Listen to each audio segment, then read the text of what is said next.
Oke semua, di sini Bapak Atak sudah datang menghampiri kalian semua yang akan menjelaskan Armor Care. Love your skin, love yourself. Oke, Bapak mau absen dulu. Nah, Mas Kalis ada? Biar Kak hadir. Saya semangat kali Mas Kalis. Fadila ada? Ada. Oh, Wahyuni? Hadir Kak. Mantap, mantap, mantap. Selain pakai Dudinantar nih, oke, saya sendiri ada. Oke, mari kita bahas latar belakangnya terlebih dahulu. Nah, latar belakang kenapa Armor Care itu ada? Karena Armor Care sudah melakukan survei pada bulan Mei hingga bulan Juni di tahun 2025 di media sosial seperti X, Telegram, WhatsApp menggunakan Google Form sebagai pengumpulan data yang dimana form ini tuh menangkap 90% responden menyatakan pemahaman jenis kulit berpengaruh itu terhadap keputusan memilih skincare. Di satu sisi juga responden bingung nih memilih produk skincare. Yang nantinya Armor Care tuh hadir untuk menyelesaikan masalah ini. Keren juga nih Armor Care. Oh iya, Padatnya ada tadi. File di belakang udah dikumpulin. Juga Pendukung lain nggak? itu ada berita-beritanya juga. Nah, beritanya seperti pemalsu produk kosmetik yang bodong-bodong gitulah. Ada yang pakai merkuri, bahkan ada yang pakai tepung maizena juga. Maizena, tapioka. Maizena, tapioka sama aja. Ngeri juga itu Pak. Oh ya betul. Masa kamu lagi make up tiba-tiba udah kayak pocong gara-gara pakai tepung? Tapi kenapa sih harus Armor Care? Kenapa harus kamu Care? Nah, Armor Care itu hadir sebagai sebuah website yang dirancang dengan analisis berbasis machine learning untuk membantu memahami jenis kulit yang dilakukan oleh pengguna, yang dirasakan oleh pengguna, dan juga menemukan produk skincare yang sesuai dan membentuk rutinitas perawatan kulit yang sehat. Karena Armor Care ini sangat perhatian sama penggunanya. Kulit kamu begana begini, itu nanti dijelasin sama Armor Care. Begitu kawan-kawanku, adik-adikku, anak-anakku. Insightful banget. Tapi kan ada aplikasi lain kan ya? Oh iya. Gimana tuh Pak? Perbandingan. Jadi begini dek. Biar sensei yang jelasnya perbandingannya dengan web-web lain. Yang pertama tuh jelas lebih unggul di rekomendasi produk lokal. Karena untuk biaya pengeluaran sama pengguna tuh nggak selalu yang wah ini 100 juta bisa bikin wujud mulus seperti opa-opa Korea tuh nggak selalu. Bisa pakai lidah buaya, bisa pakai herbal lain. Ini juga bisa dimasukkan sebagai opsi produk alami atau produk herbal supaya seperti lo budget aja. Bisa yang mahal, bisa yang murah. Gimana preferensi usernya. Begitu adik-adik. Keren sih. Ada keunggulan tersendiri. Jelas. Emangnya Armor Care itu bisa dipakai sama siapa aja sih? Pemakaiannya ya? Pemakaian dari Armor Care itu usianya lebih dari 13 tahun. Karena usia lebih dari situ itu usia yang menunjukkan tanda-tanda pubertas baik laki-laki sama ataupun perempuan. Juga beragam latar belakang. Latar belakang yang dimaksud ini bisa aja yang putih dan yang kurang putih, yang berminyak dan yang berjerawat, cewek atau cowok. Tapi nggak include kayak kucing anjing atau mobil motor, itu nggak bisa dipakai di sini.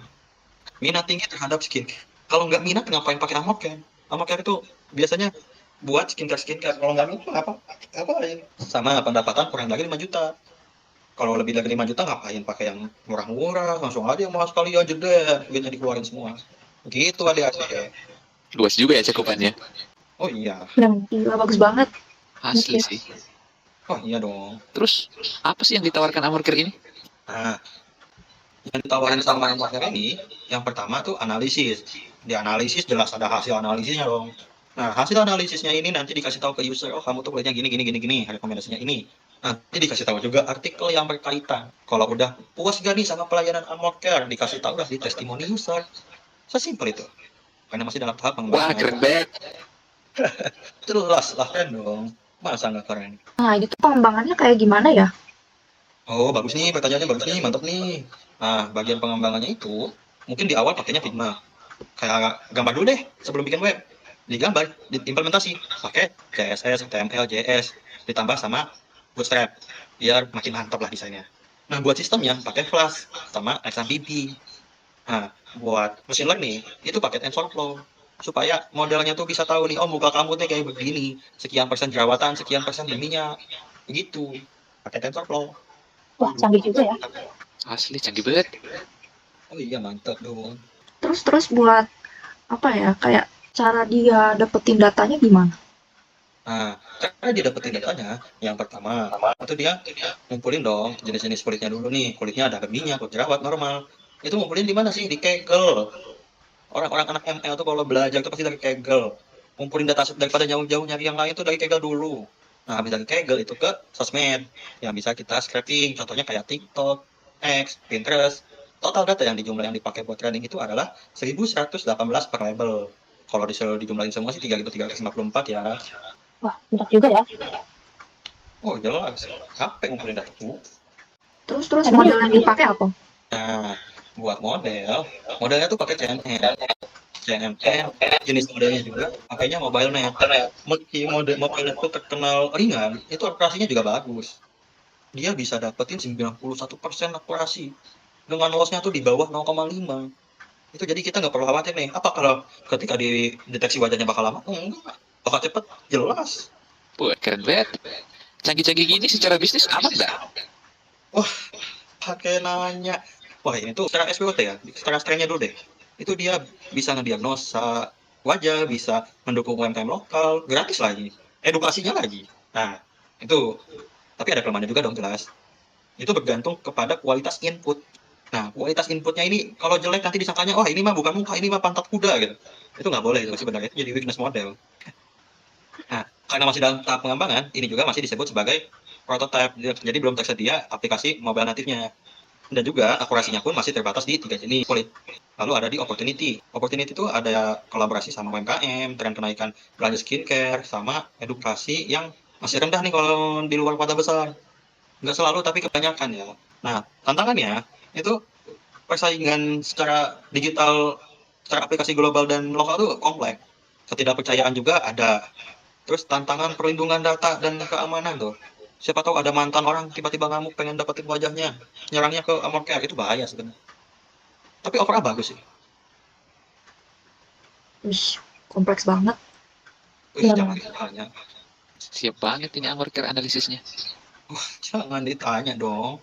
Lalu dari kekurangan-kekurangan tadi kira-kira ada rencana pengembangan lagi nggak? Oh iya dong, buat menutupi tantangan-tantangan dan kekurangan ini, Amorcare tuh udah nyiapin step 6 bulan ke depan.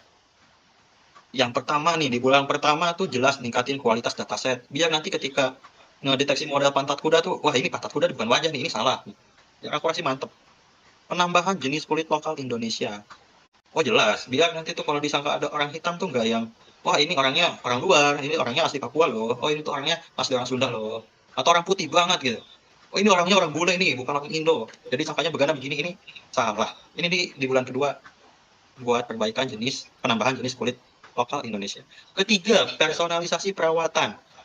Wah ini nggak usah ditanya lah, paham lah kalian juga. Nah, bulan keempat, keranjang belanja dan check out. Wah, apalagi jangan ditanya, pada paham.